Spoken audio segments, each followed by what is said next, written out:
Kali ini kita bahas sebuah film drama komedi yang berjudul Home Alone Season 1. Di awal cerita, keluarga McAllister yang tinggal di Chicago sedang kedatangan saudara-saudara di rumahnya yang akan pergi berlibur ke Prancis menjelang Natal.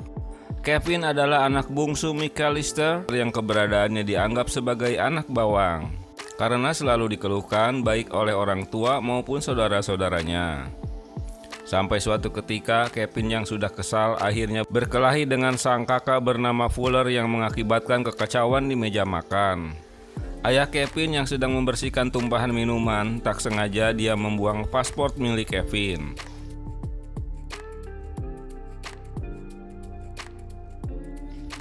Cuaca malam yang buruk mengakibatkan mati listrik, sehingga jam alarmnya pun mati. Esok harinya, mereka terlambat bangun sehingga semua anggota keluarga menjadi panik karena takut tertinggal pesawat. Mereka bergegas dengan tak mengecek kembali satu persatu anggota keluarganya. Sesampainya di bandara, tapi untunglah pesawat belum take off, sehingga mereka dapat masuk ke pesawat dan pesawat pun take off.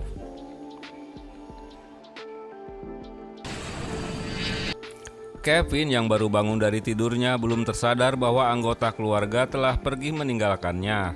Dia mencari ke semua ruangan di dalam rumah namun tak menemukan tanda-tanda adanya kehidupan. Namun saat Kevin pergi ke garasi, kedua mobil ayahnya masih terparkir di tempatnya, sehingga dia beranggapan bahwa orang tuanya masih ada. Menurutnya bahwa keluarganya telah menghilang karena dirinya. Dia teringat di mana semua anggota keluarga selalu mengomeli dirinya. Akhirnya dia pun merasa lega dan senang karena bebas melakukan apa saja di rumahnya.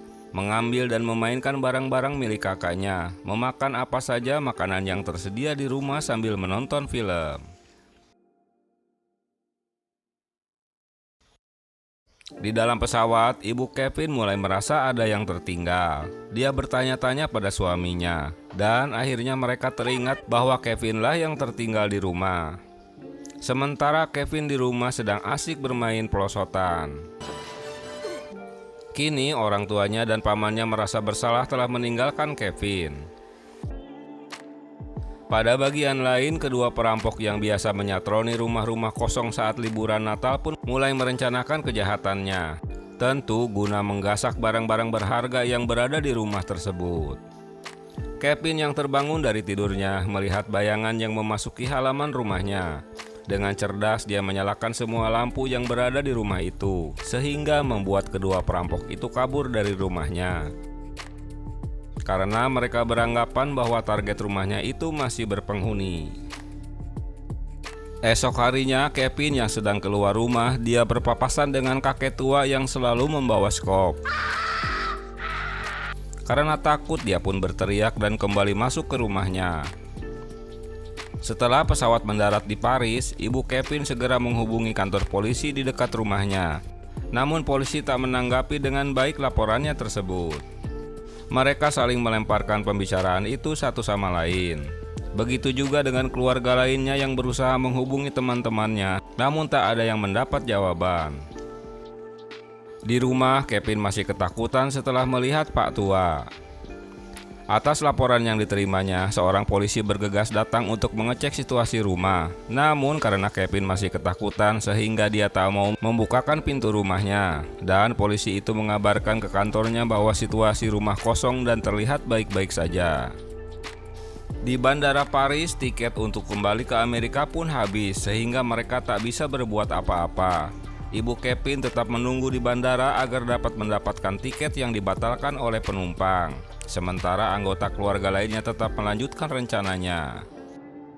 Di rumah, Kevin dapat memakai apa saja yang diinginkannya. Sampai suatu ketika dia ingin mengambil bola basket yang tersimpan di atas rak. Tanpa pikir panjang, dia pun menaiki rak tersebut. Namun sayangnya dia harus tertimpa tumpukan barang karena rak yang diinjaknya pun roboh. Atas jatuhnya tumpukan barang tersebut, dia menemukan uang tabungan milik kakaknya. Sementara laba-laba piaraan kakaknya itu lepas dari akuariumnya. Setelah mendapatkan uang, dia bergegas ke Alfamart guna membeli sikat gigi. Di rumah Pak Murphy yang tetangga Kevin, kedua pencuri itu sedang beraksi. Namun tak sengaja ada pesan yang masuk lewat teleponnya yang menanyakan kabar Kevin di rumah tersebut. Sehingga mereka mengetahui bahwa rumah McAllister itu hanya dihuni oleh Kevin saja.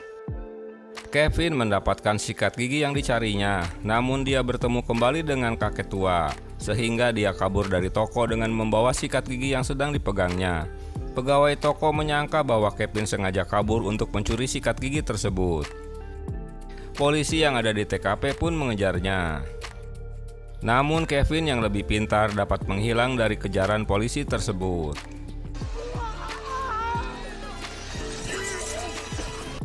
Setelah melakukan aksinya, kini kedua penjahat ini bergegas menuju rumah Kevin dengan menggunakan mobil samaran tukang ledeng.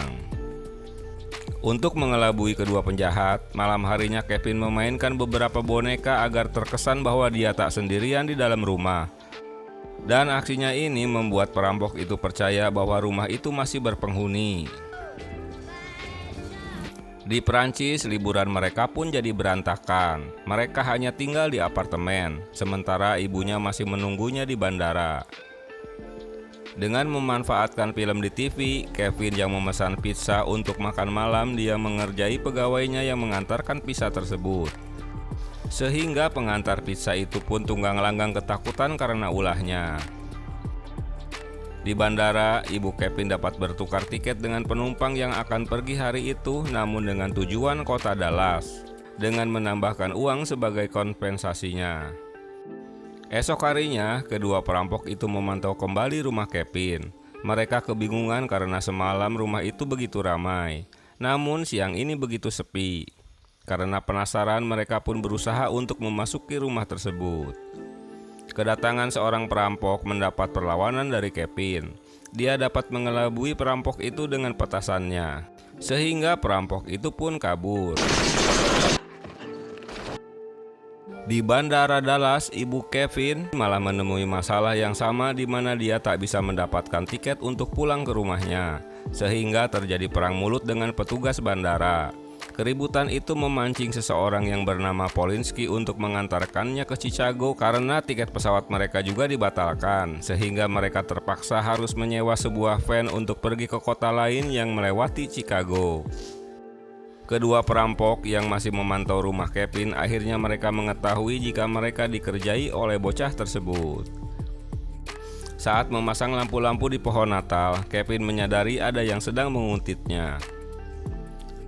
Dalam perjalanan, ibu Kevin merasa terhibur karena Polinsky bersama bandnya berlatih memainkan musik mereka.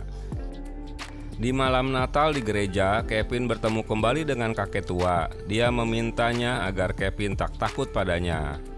Setelah kembali ke rumah, Kevin mengetahui rencana para perampok itu yang akan kembali datang ke rumahnya, sehingga dia pun harus melakukan perlawanan dan membuat berbagai macam jebakan untuk melawannya. Tak disangka kedatangan kedua perampok itu menemui masalah di mana mereka masuk dalam perangkap Kevin.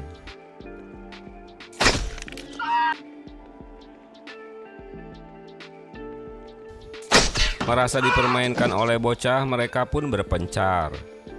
Ketua perampok memasuki pintu depan rumahnya.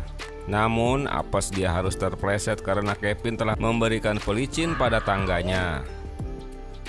Sementara temannya yang masuk dari pintu basement juga harus terpleset karena tangga yang telah dilumuri oli. Berbagai macam perangkap yang dipasang Kevin berhasil untuk membuat para perampok ini mendapat apesnya. Sesampainya mereka berdua di dalam rumah pun mereka masih terus menemukan keapesannya.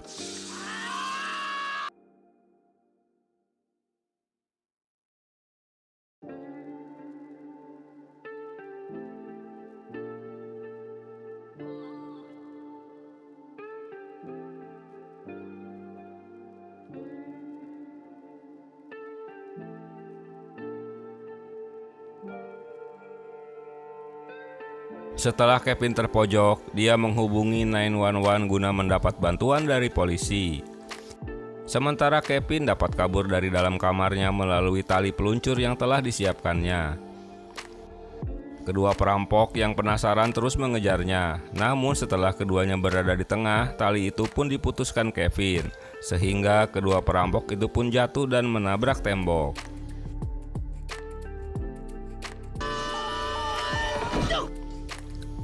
Namun suatu ketika Kevin dapat tertangkap oleh mereka. Tak diduga kakek tua itu datang untuk menolong Kevin.